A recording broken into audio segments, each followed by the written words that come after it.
Hey, I'm Emma. Welcome to Emma's Betrayal Stories now. Before we start, go grab a snack and get comfortable for a bit. These stories aren't rushed. They're the kind you sit with. Today's story comes with an update and my own personal opinions throughout the story. Let me know in the comments if you agree or see it differently. Let's begin. When my parents laughed at my career, I built a business that made them eat their words.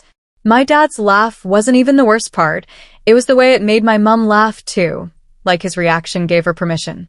I was standing in their kitchen with my coat still on, my laptop bag digging into my shoulder, trying to keep my voice steady while the overhead light buzzed softly and the smell of onions frying in olive oil clung to everything. My dad leaned against the counter with his arms folded, grinning like I'd just told him I wanted to become an astronaut. "So let me get this straight," he said, dragging the words out. "You're quitting your job to edit videos for strangers on the internet." He did a little air quote motion with his fingers. My brother snorted into his drink. My mum shook her head like she was humoring a child. The laugh crawled under my skin, hot and itchy, and I felt my face flush as my hand tightened around my phone so hard I could feel the edges biting into my palm. I heard myself say, "They're not strangers." Too fast, too defensive, and I hated that I sounded like I was pleading. My chest felt packed with cotton.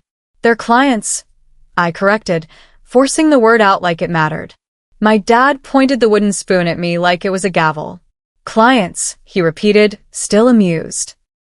"Layla, you have a degree. A real job. A salary.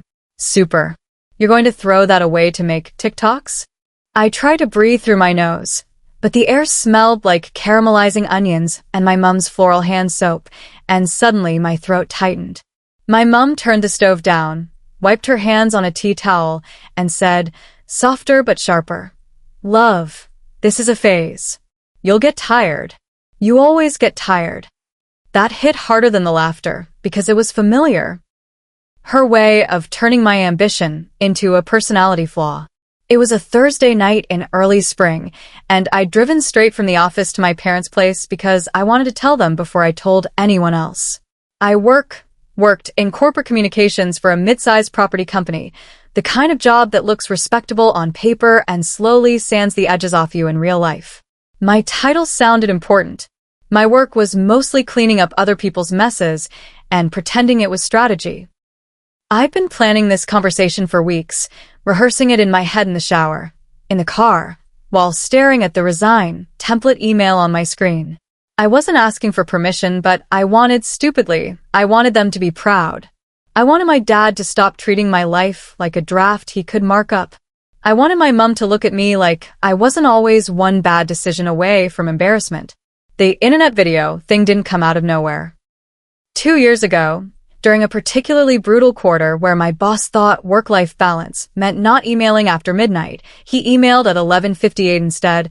I started editing videos for my friend Tasha. She was posting fitness content and kept complaining that her videos looked messy. I offered to help because I'd always been the friend who made birthday montages and holiday recap clips. I downloaded a proper editing program, watched tutorials on my lunch breaks, and stayed up until 2 a.m. learning keyframes and color correction while eating cereal out of the box because I didn't have the energy to do anything else. Tasha posted the first video I edited, and it got triple her usual engagement. She texted me at 6 a.m. "What did you do? It looks like a real channel." That message lit something in me that my corporate job never did. Then Tasha referred me to her friend. Then her friend referred me to someone with a podcast. Then a small business asked if I could do product reels. I started charging.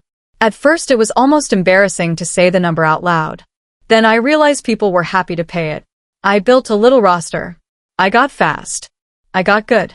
I learned how to tell a story in 45 seconds without making it feel rushed. I learned what pacing feels like. I learned how to cut a pause so it lands like a punchline. I learned, painfully, that some clients don't know what they want until they see it, and that you have to set boundaries before you start resenting your own work. I was doing all this while still working full-time, which meant my life became a rotating schedule of meetings, commuting, then editing until my eyes felt gritty, then sleeping, and doing it again. I missed dinners. I stopped going to the gym. I started carrying dry shampoo like it was a life tool. And still, I felt more alive at 1 a.m. with a timeline open than I did at 1 p.m. sitting in a glass meeting room listening to men argue about fonts. By the time I decided to quit, I had 3 retainer clients, monthly contracts, not random one-offs. The numbers weren't fantasy. If I stayed disciplined, I could cover rent, bills, and still have a buffer. I'd already spoken to an accountant. I'd registered the business name. I'd built a basic website and made myself a tidy portfolio. The only thing left was telling my parents so I could stop carrying it like a secret. And the moment I told them, they laughed. My dad kept going like it was entertainment. You're going to be one of those people who says, "I'm an entrepreneur," while living in their childhood bedroom, he said. My brother, Kieran, said, "Wait, do you even pay taxes on that?" Like he'd caught me running an illegal casino. My mum did that thing where she tried to sound supportive while slicing your legs out from under you. "If you want to do it on the side, sure," she said. "But quitting? That's irresponsible." I felt the familiar family dynamic wrap around me like a too tight scarf. Dad as judge, Mum as the polite executioner, Kieran as the peanut gallery, and me trying to be calm enough to be heard. "I'm not asking you to fund me," I said, and my voice came out lower than I expected. "I'm telling you what I'm doing." My dad raised his eyebrows. "So you've already decided?" "Yes," I said. My mum's expression shifted into that wounded look she uses when she wants you to feel guilty for having a backbone. "We're your parents," she said. "We get a say." "No," I said quietly. "You get an opinion." The room went still for a second. The onions hissed softly in the pan. My dad's jaw tightened. Kieran looked between us like he was watching a match. My dad said, "Fine. Don't come crying to us when it fails." It wasn't a dramatic blow-up after that. I didn't scream. I didn't slam the door. I just felt something in me settle, like a decision finished forming. I said, "Okay," picked up my bag and left while my mum called after me, "Layla, don't be like this." I sat in my car around the corner with my hands gripping the steering wheel until my knuckles hurt. I cried, not the clean kind of crying you do in movies, but the frustrated kind where you keep wiping your face, and it doesn't help. Then I drove home and opened my laptop and did a client revision at midnight because the only thing that calmed me was working. The next morning, I resigned from my corporate job. My boss looked genuinely confused, like he couldn't imagine anyone choosing uncertainty over the kind of stability that made you numb. "You're making a mistake," he said, like it was advice and not a threat. The first month on my own was terrifying. Not in a thrilling way. In a my heart jumps when my email pings because it might be a client leaving way. I built routines because routines are the only thing that keep me from spiraling. Wake up at 6:30, coffee, answer emails, edit until lunch, go for a walk even if I didn't want to, schedule client calls, invoice on Fridays, review finances on Sundays. I said no to clients who wanted unlimited revisions. I learned to insist on deposits. I learned the difference between someone who values your work and someone who just wants to drain you. Then one of my clients, a small skincare brand, had a real go semi-viral. Their orders spiked, and they credited the new content direction. Suddenly they wanted to double the retainer. They referred me to another brand. I hired a freelance caption writer to help with volume. I bought a better monitor. I started paying myself properly instead of living on adrenaline. My parents didn't ask much at first. When they did, it was always phrased like a test. "So how's your little editing thing?" my dad would say. Or my mum would ask, "Are you making enough?" with that tight smile that made it feel like she hoped the answer was no so she could be right. Then 6 months in, something shifted. A mid-tier YouTuber I'd been editing for got picked up by a bigger network. They needed an editing team. Not one editor. A team. She asked if I could manage it. I said yes before my fear could speak. I brought on 2 contractors, one for rough cuts, one for thumbnails. I created a workflow. I built templates. I stopped sleeping properly again, but this time it was building something instead of escaping something. The first time I paid someone else from money I earned, I stared at the bank transfer screen for a full minute. It felt unreal. Like adulthood had finally clicked into place, Not because of a corporate title, but because I'd created a small system that ran without me holding every single piece with my bare hands. And then my mom posted about it. Not about my work, about herself. She shared one of my clients' videos and wrote, "So proud of our girl. Always knew she'd do something creative." People commented, "Great parenting," and "You must be so proud," and my stomach twisted because she hadn't always known. She'd laughed. She'd called it irresponsible.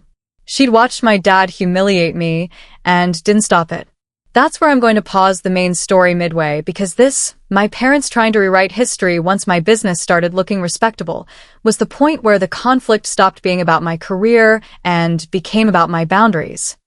My dad's laughter wasn't just rude, it was strategic. He laughs when he wants to make something feel small because if it's small, he doesn't have to take it seriously, and if he doesn't take it seriously, he stays in control. My mom's "you always get tired" comment was sneakier. She didn't attack the business. She attacked me. She framed my ambition as a pattern of weakness, which is honestly the kind of thing that sticks in your head at 3 a.m. when you're already scared. Kieran's peanut gallery questions are annoying, but he's not the root problem. He's just echoing the household culture of treating my choices like a group project everyone gets to critique. And me? I'm proud I left instead of arguing until I was hoarse. There's a point where explaining yourself to people who enjoy misunderstanding you becomes a form of self-harm. The Facebook post is what really tells you who my mom is in this story. Someone who values the appearance of support more than the practice of it. She wants the credit without the discomfort. She wants to be the proud mother of a successful daughter, but she didn't want to be the mother who believed in her when it was risky. That's the part that makes my teeth grind. Because it's not just about being right. It's about trust.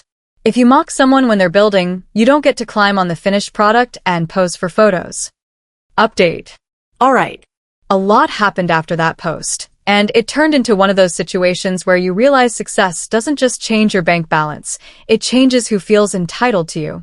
After my mom's post, relatives I hadn't heard from in years started messaging me. Not "how are you" messages. Business messages. Can you edit my son's videos for exposure? Can you help my friend with their Instagram? Can you do a quick logo animation? Quick, always quick, like my time is weightless. When I said my rates, people reacted like I'd insulted them. One aunt actually replied, "But you're family." As if family means I should work for free because my work isn't real. Meanwhile, my dad started acting like he'd been supportive all along. He'd call and say things like, "So, how's business, boss?" with this fake pride in his voice, but it wasn't warm.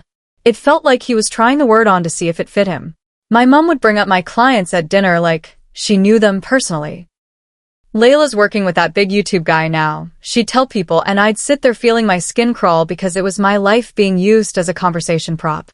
Then came the request. My dad called on a Sunday afternoon while I was mid-edit, headphones on, eyes dry from staring at a screen too long. I answered with my work voice still on because I assumed it was quick. He didn't even ask how I was. He said, "So your mom told me you're doing pretty well." I paused the timeline. "Yeah," I said cautiously. "It's busy." "Good," he said.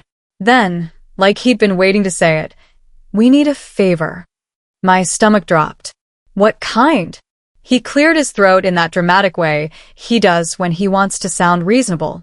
"Your brother's car is on its last legs," he said. "He needs something reliable for work.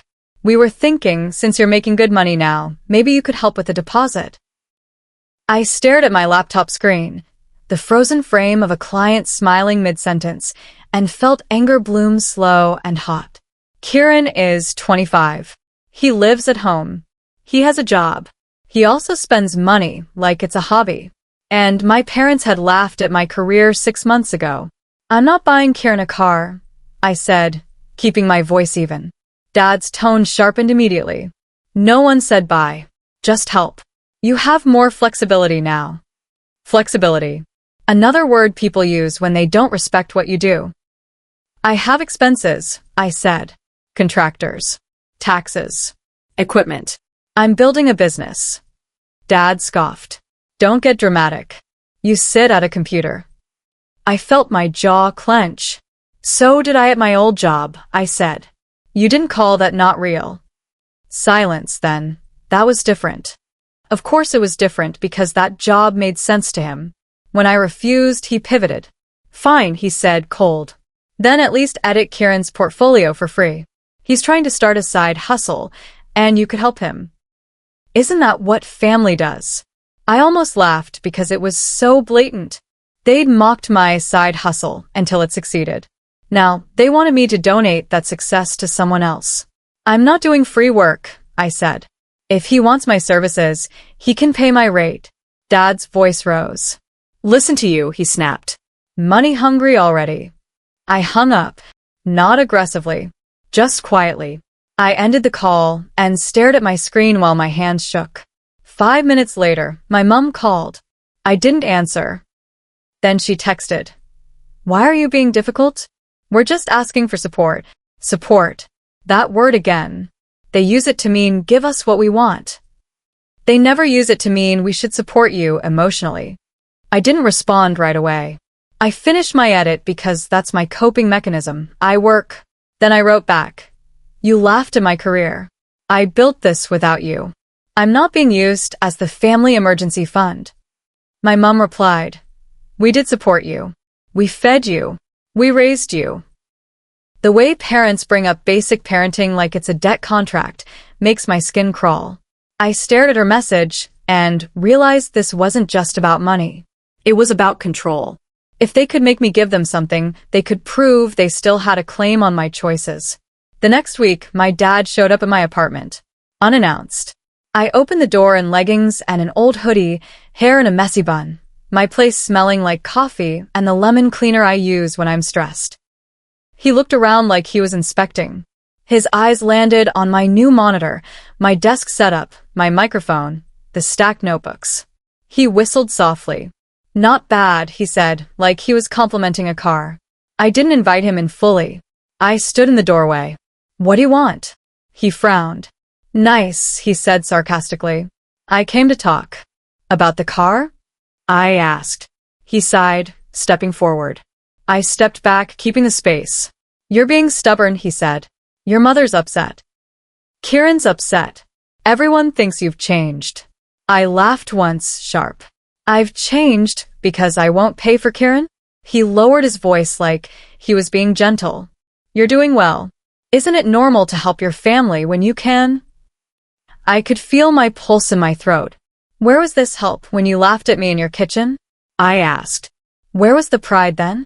Dad's face tightened. We were worried, he said. You weren't worried, I said.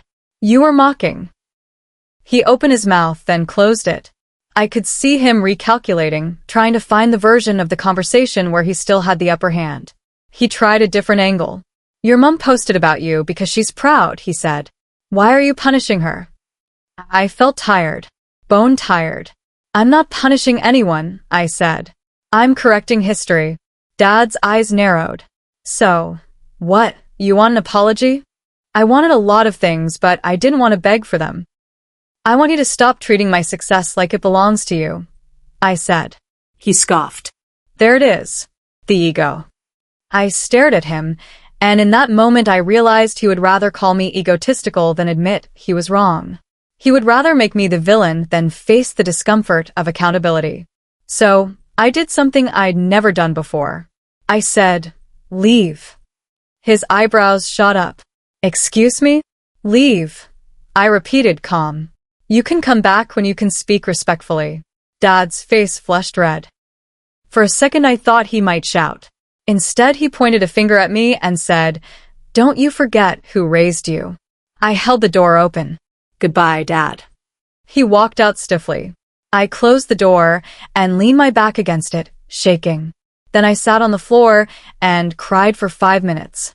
Then I got up, washed my face, and went back to work because that's what I do when my world wobbles.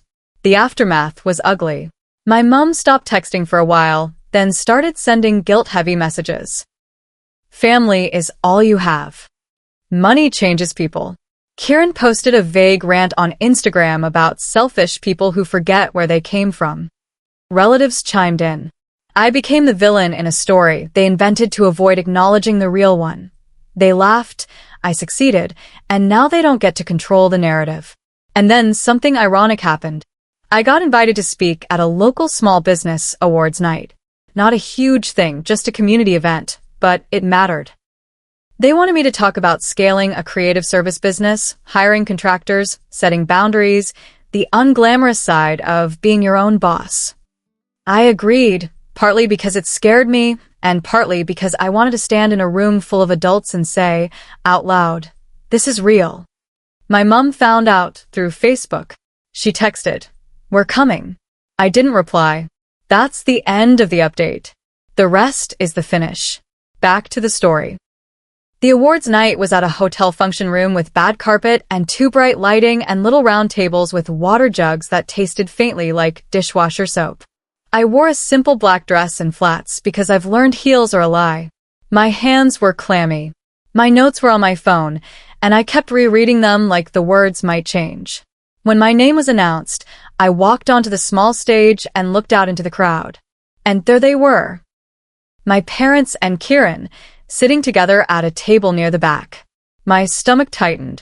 My mom waved like we were best friends. My dad sat with his arms crossed, expression unreadable. Kieran smirked like he expected drama. I took a breath and started speaking. I talked about how I began after work, exhausted, still editing because it felt like mine.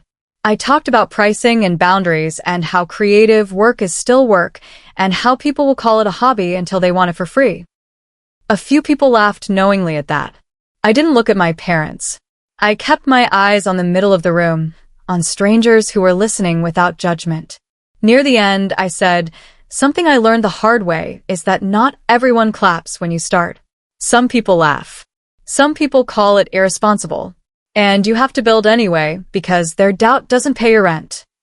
The room went quiet in that attentive way. Then there was applause. After I stepped off the stage, a woman in her 40s came up and shook my hand. Thank you, she said. I needed to hear that. Someone asked for my card. Another person asked how I structure retainers. It felt normal. It felt like what I'd always wanted, to be taken seriously. Then my mom pushed through the crowd and grabbed my arm. That was wonderful, she said too loudly, eyes shining with performative pride. I gently removed her hand. Hi, I said, neutral. My dad stepped up behind her. Good speech, he said, like he was approving a school presentation. Kieran leaned in and said, so can you help me now? Since you're basically famous. I stared at him, then at my parents. My mom's smile was tight. My dad's jaw was set.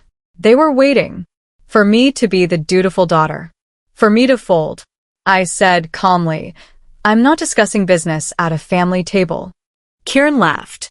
Still on your high horse. My mom's eyes narrowed. Layla, she hissed softly, don't start. I felt something settle in me, the same way it had in their kitchen months ago. I'm not starting, I said.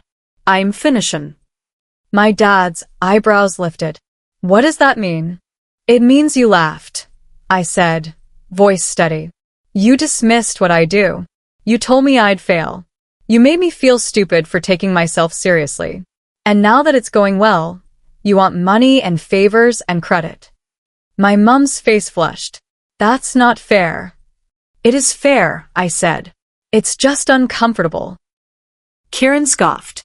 Oh my God. You're still mad about one dinner. My throat tightened, but I kept my voice calm. It wasn't one dinner, I said. It was a pattern. And I'm done with it. My dad stepped closer, voice low. Not here, he said, warning. I looked around. People were watching casually, not intensely, just aware. And that was the point. My family relied on privacy to keep me quiet. They relied on the fact I didn't want to look dramatic. So I said it softly, but clearly. You don't get to laugh at my career and then benefit from it. My mom's eyes filled, but not with remorse. With embarrassment. You're humiliating us, she whispered. I shook my head. No, I said. I'm telling the truth. My dad's face tightened. For a moment, I thought he'd explode. Instead, he looked tired. Really tired. "We were scared for you," he said, quieter. I held his gaze. "Then say that," I replied. "But don't laugh." There was a long pause. Kieran looked annoyed, like he wasn't getting the handout he'd expected. My mum dabbed at her eyes with a napkin like she was the victim.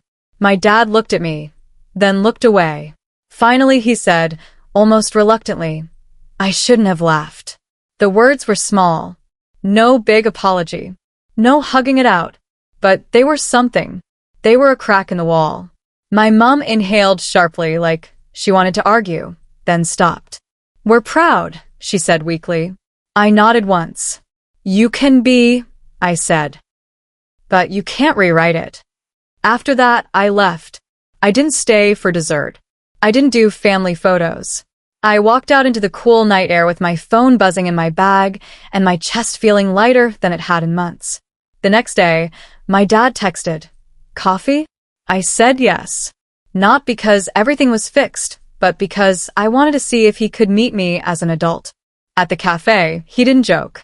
He didn't tease. He looked at me and said quietly, "I thought if I laughed, you'd come to your senses." I stared at him. "My senses were telling me the truth," I said. He nodded slowly. "I was wrong," he said, and hearing my father say those words felt like watching a tree bend in wind. My mum is still messy about it. She still wants the nice story. Kieran is still Kieran. But I'm not the same girl in their kitchen anymore. I have invoices, contracts, boundaries, and something else I never had before. The willingness to let people be disappointed in me if it means I get to live my own life. My dad is the kind of parent who mistakes control for care. He thinks if he can steer you away from risk, he's loving you, but what he's really doing is protecting his own comfort. The laughter was a weapon, light enough to be deniable, sharp enough to cut. And the "don't come crying when it fails" line is pure ego insurance. If I fail, he's right. If I succeed, he can pretend he was worried and still claim a moral high ground. My mum is more complicated because she's softer on the surface, but just as invested in maintaining the family image. She didn't laugh as loudly, but she participated, and then she tried to rewrite history once my work became something she could brag about. That's not support. That's reputation management. Kieran is the spoiled echo of the whole system. He's learned that if he wants something, he can mock it until it benefits him, and then demand access like he's owed. His "help me now" attitude is the exact reason people burn out in creative industries, because everyone wants your skills, but they want them discounted, minimized, and packaged as a favor. As for me, I'm proud of the way I handled it. Not perfectly, not without shaking, not without crying on the floor after my dad left my apartment, but with enough clarity to protect myself. I didn't win by humiliating them. I won by refusing to be recruited into their version of reality. The truth is, plenty of parents don't clap at the beginning. Some parents act like skepticism is wisdom. But there's a difference between concern and contempt. If your default reaction to your kid's dream is to laugh, you're not warning them. You're shrinking them. The satisfying part isn't that my parents ate their words in a dramatic cinematic moment. The satisfying part is that they had to face a world that treated my business as legitimate without asking their permission first. And the best twist is that my boundaries didn't destroy the family. My boundaries simply revealed who was only comfortable with me when I was small. If my dad wants a real relationship, he'll keep choosing honesty over control. If my mom wants closeness, she'll have to learn that pride without accountability is just performance. And if Kieran wants anything from me, he can start by paying what my time is worth, because respect isn't a family discount.